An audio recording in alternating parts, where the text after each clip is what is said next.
ராம் ராம், ராதே கிருஷ்ணா.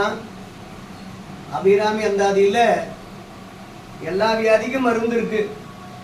ஆனால் உள்ள மனநோயின்னு வந்துட்டா அதுக்கு மருந்தே கிடையாது. மனநோய்க்கு யாரா மருந்துன்னு சொன்னால் அம்பாள் தான், அபிராமி தான்.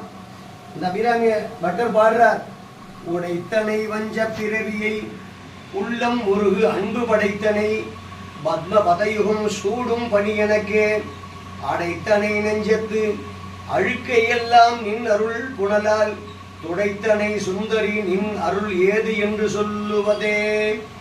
எல்லா வியாதிக்கும் டாக்டர்கிட்ட போயிடலாம். டாக்டர் போனால் மருந்து கொடுப்பார், ஊசி போடுவார், மாத்திரை எல்லாம் கொடுப்பார். ஆனால் இந்த மனோவியாதின்னு வந்துருத்துனா அது யார்ட்டையுமே சொல்ல முடியாது. தன்னையே நினச்சிட்டு அழுது தான் தீர்த்துக்கணும், வேறு வழி இல்லை. யார்கிட்டா புலம்பலான்னு சொன்னால் பகவான்கிட்ட தான் புலம்பணும். அதனால் பகவான்கிட்ட புலம்பி இந்த ஸ்லோகத்தை சொல்லி சொல்லி மனநோய் தீர்றதுக்கான